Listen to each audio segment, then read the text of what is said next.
లూకాసు వార్త 3వ అధ్యాయము 3వ వచనము నుండి 14వ వచనం వరకు ఒక సమాన భాగంలో ఓ 3-4 దాకా చదవండి. అంతటా అతడు వచ్చి పాపక్షమాపణ నిమిత్తం మారు మనసు విషయమైన బాప్తిస్మం పొందవలని యోర్దాను నది ప్రదేశమంతటా ప్రకటించుచుండెను. ప్రభు మార్గం సిద్ధపరచుడి, ఆయన త్రోవలు సరళము చేయుడి. ప్రతి పల్లము పోడ్చబడును, ప్రతి కొండయు మెట్టయు పల్లము చేయబడును. వంకర మార్గములు తెన్నని వగును, కరుకు మార్గములు నున్నని వగును. సకల శరీరులు దేవుని రక్షణ చూతురు అని అరణ్యములో కేకలు వేయుచున్న ఒక శబ్దం అని ప్రవక్త అయిన యెషయా వాక్యముల గ్రంథమందు రాయబడిన అతడు తన చేత బాప్తిస్ము పొందవచ్చిన జన సమూహములను చూసి, సర్ప సంతానమా, రాబోవు ఉగ్రతను తప్పించుకొనుటకు మీకు బుద్ధి చెప్పిన వాడెవడు? మారు మనసుకు తగిన ఫలములు ఫలించుడు. అబ్రహాము మాకు తండ్రి అని మీలో మీరు అనుకొన మొదలు పెట్టుకొనవద్దు. దేవుడు ఈ రాళ్ల వలన అబ్రహామునకు పిల్లలను పుట్టింపగలడని మీతో చెప్పుచున్నాను.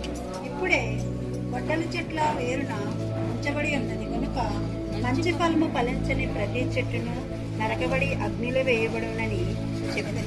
అందుకు జనులు, అలాగైతే మేమేమీ చేయవలనని అతనిని అడుగగా, అతడు 2 అంగీలు గలవాడు ఏమీ లేనివానికి ఇవ్వవలెననియు, ఆహారము గలవాడును అలాగే చేయవలెననియు వారితో చెప్పాను. బోధకుడా, మేము చేయవలెనని అడగక అతడు మీకు నిర్ణయించబడిన దానికంటే ఎక్కువ తీసుకుని వద్దని వానితో సైనికులను మేమేమి చేయవలనని అతన్ని అడిగిరి. అందుకు అతడు, ఎవని బాధ పెట్టకయు ఎవని మీద అపనింద వేయకయు మీ జీతములతో తృప్తి పొందుడనియు మీతో చెప్పుచున్నాను. ఉద్యోగస్తులు, వ్యాపారస్తులు ఉన్నారు, సైనికులు ఉన్నారు, వడ్డీకి ఇచ్చేవాళ్ళు ఉన్నారు.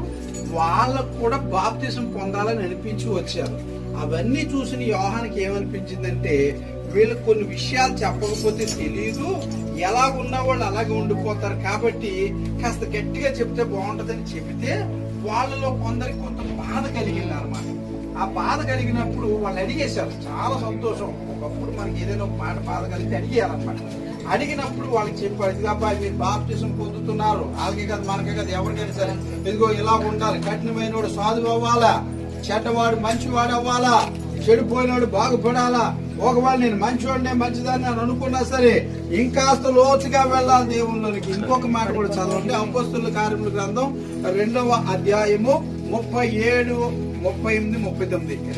ఈ వారు ఈ మాట విని హృదయంలో నొచ్చుకొని, సహోదరులారా, మేమేమి చేతుమని పేతురును కడమ అపొస్తలులను అడగగా, పేతురు, మీరు మారు మనసు పొంది పాప క్షమాపణ నిమిత్తం ప్రతివాడు యేసుక్రీస్తు నామమున బాప్తిస్మము పొంది అప్పుడు మీరు పరిశుద్ధాత్మ అను వరము పొందుదురు. ఈ వాగ్దానం యేసును పిల్లలకును దూరస్తులందరికీ, అనగా ప్రభువైన మన దేవుడు తన యేసు పుట్టిన వారందరికీ చెందినని ఇక్కడ కూడా ఆమె ఏం చేయాలని అడిగారు. హృదయంలో నాకు గొడవ పడ్డారంటే ఆ మాట ఎలా కూర్చుందంటే పైకి అది శరీరాన్ని కూర్చోలేదు, హృదయంలో కూర్చుని మేమేం చేయాలని అడిగారు. క్షమాపణ నిమిత్తము ప్రతి వాడును యేసుక్రీస్తు నామమున బాప్తిసం పొందారు. మన బాప్తిస్మ వార్తలో కూడా చదువు. యేసు ప్రభువు దాని స్వయంగా చెప్పిన మాట ఏంటంటే, నమ్మి బాప్తిస్మం పొందిన వాడు రక్షింపబడును, నమ్మని వారికి శిక్ష విధింపబడును, నమ్మిన వారి వల్ల సూచక్రియలు జరుగుతాయనేటువంటి అంశం. దేవుని బిడ్డలారా, మీరు అందరూ గమనించండి. బాప్తిస్మం అనేటువంటిది అలంకారప్రాయం కాదు. బాప్తిస్మం పొందారంటే ఆ మనిషి చచ్చినట్లు లెక్క. చచ్చి రెండో పుట్టుకంటే 2వ జన్మ, మరలా అంటే తల్లి గర్భాన్ని పుట్టింది కాకుండా యేసు రక్తములో ఆత్మ ద్వారాగాను నీటి ద్వారాగాను జన్మించినది. ఇది మన నిత్యరాజ్యానికి చేర్చేటువంటి ఒక మార్గం. నేనే మార్గము, సత్యము, జీవమని శ్రమించారు.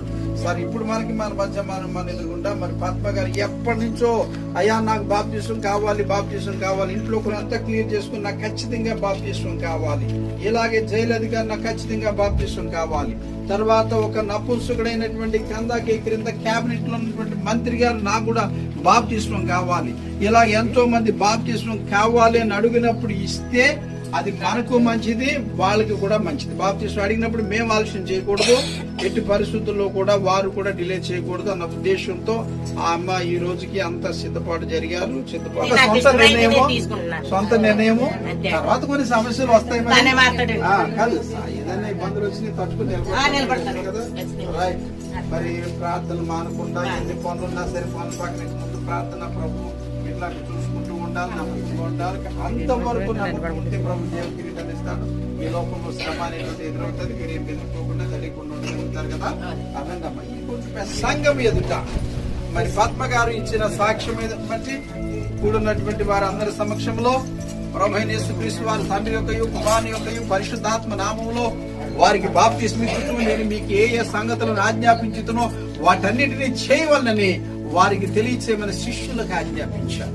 అంతటా వారు సువార్తను ప్రకటి మొట్టమొదటి సువార్తనాలు ఏ వ్యక్తి అయినా సరే అంతటా వారు సువార్తను ప్రకటించుచు అందులో ఉన్న రోగులను స్వస్థపరిచేవారట. ఈ విధంగా మరి బిడ్డ ఇచ్చినటువంటి సాక్ష్యం బట్టి దేవుడు నాకు కావాలి, నాకు రక్షకుడుగా నేను అంగీకరిస్తున్నాను వారు చెప్పడాన్ని బట్టి ఇచ్చిన సాక్ష్యాన్ని బట్టి దేవుని యొక్క సముఖంలో సంఘం ఇచ్చిన అధికారం బట్టి నేను ఇంకో బాప్తిస్తున్నాను. వారి యొక్కయు పరిశుద్ధాత్మ నామంలో ఇప్పుడు బాప్తిస్తున్నాను. నా సంకటములన్నీ తీరిపోయాను, సధార దూతలలో దాటిపోయాను. మాట్లాడండి. ఇంతగా మారేను నాలో యేసు వచ్చినందున, ఇంతగా మారేను నాలో యేసు వచ్చినందున.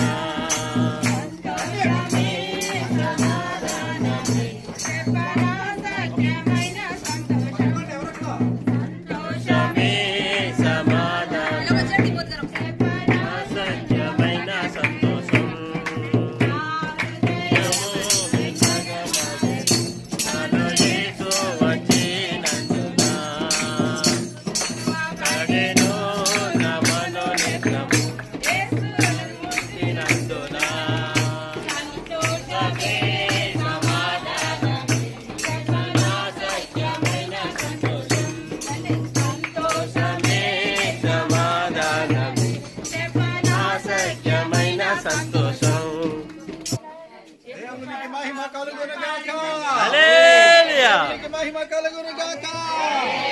దేవునికి స్తోత్రం, దేవునికి స్తోత్రం.